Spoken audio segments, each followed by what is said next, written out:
So at the end of the previous chapter, Toga finally confessed to Izuku that she wanted him to be her boyfriend. And that brings us to the beginning of this chapter where we're getting Izuku's response to that. But before, we're also getting this narration where it says, although Deku has run into Toga multiple times at this point, never once has he been confessed to so emotionally.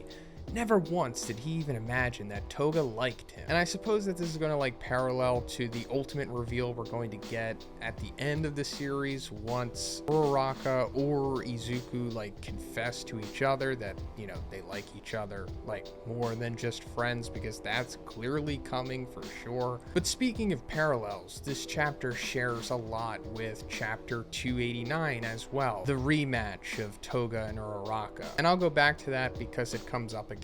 But going further into this narration, it says, in his eyes, no matter where he went or what powers he had, he still viewed himself as a loser.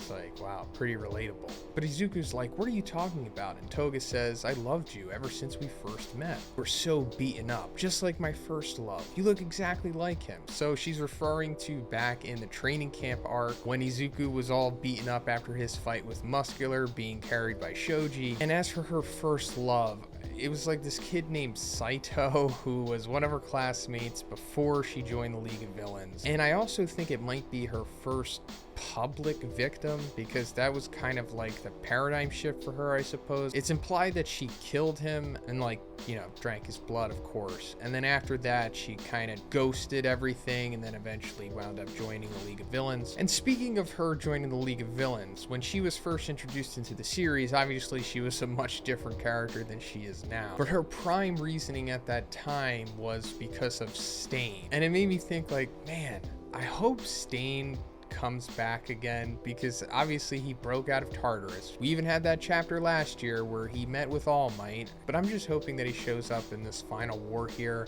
and he at least is able to meet Toga and Dabi before they die, if they do die. But anyway, going further, Toga continues with her Toga-ness, where she's I want to become you, let me suck your blood. And Izuku says being a couple means going to an amusement park together and holding hands and sharing crepes, right? And we see Uraraka reacting to this statement. And like I said, they're eventually going to confess to each other, that they are into each other. I don't know if they're necessarily gonna wind up together happily ever after, because I'm not entirely sure what Izuku's ultimate fate is going to be. Then Toga says, if you ask me, being a couple means being one and the same.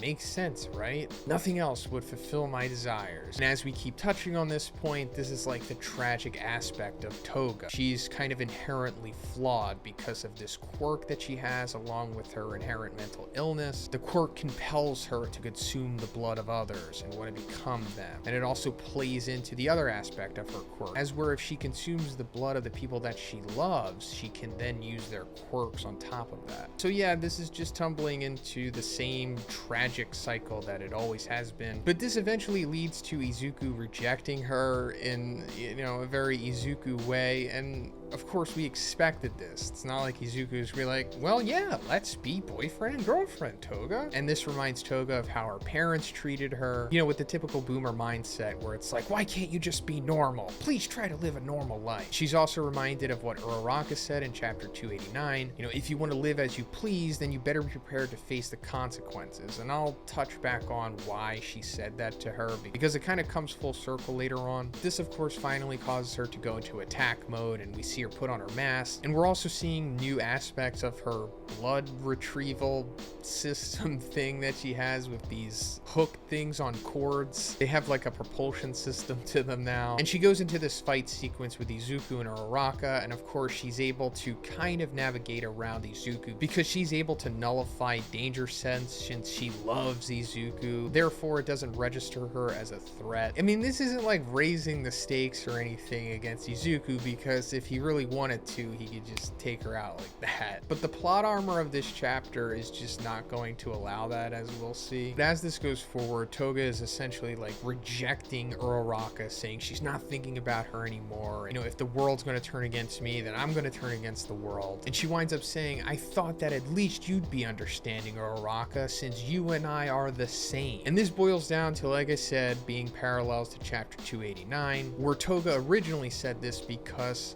she realized that Uraraka liked Izuku just the way that she does, which led to Uraraka saying like, I shut those feelings away, because she felt that those kind of feelings were going to hinder her from progressing as a hero. And that further made Toga relate to Uraraka more, because as we saw, she was told to suppress her feelings and her true emotions. But then Toga was like, but that doesn't work. When you shut your feelings away, it only grows inside. And that led to the response from Uraraka saying, you're gonna live as you please and threaten people, then you gotta deal with the consequences. Also, at the end of this sequence, we see Toga is able to cut like the shoulder of Uraraka and get some of her blood on the knife. It's mentioned twice that she has Uraraka's blood on this blade. So I'm assuming as this fight progresses in the upcoming chapter, she is once again going to become Uraraka and possibly use her quirk again. And I say possibly because in this chapter, Toga kind of implies that she doesn't love Uraraka anymore, meaning that she might not be able to use her quirk because of that. I don't know, but I guess we'll just see what happens. And like I said before, she's definitely going to use twice his quirk at some point, so I'm curious to see how she'll navigate through multiple identities and using multiple quirks. I don't really think that aspect of her has been explored yet. Then Izuku is able to momentarily restrain her with Black Whip until Tsuyu shows back up and kicks Toga in the face, and then basically tells Izuku like, hey, you're too powerful to be here. Go fight Shigaraki. It was foretold that Uraraka was supposed to take care of Toga, not you. And then we get confirmation from Uraraka here saying, deal with Shigaraki. We've got this. And then Toga gets back up, ready to fight Tsuyu and Uraraka once again, while Izuku darts off. So it seems like in the end, this was kind of just a foil to keep Izuku from immediately facing off against Shigaraki. I mean, of course, we got the development on Toga and all those reveals and the nice little fan servicey moments. But that's pretty much it, I guess. I suppose Izuku is eventually going to make his way to UA, which is like currently floating, while that team is facing off against Shigaraki, and it was kind of implied that they might be able to take him down without his assistance, but man, that's just extremely unlikely at this point, right? I mean, Izuku kind of has to have his Goku moment. Now, after this chapter, I'm hoping that we just go to something else. Maybe we can see what's going on with the All for One fight, or maybe we can see what's happening with Toga and Dabi, maybe, because it's going to be a few chapters before Izuku makes it to UA. So I'm just hoping that we go away from this stuff, and if we do come back to the Toga or Uraraka stuff, it's kind of just mixed into chapters from this point on. But let me know what you think about this one in the comments. And if you liked the video, guys, please give it a like and please subscribe if you haven't already. Have a great day. I'll see you in the next one.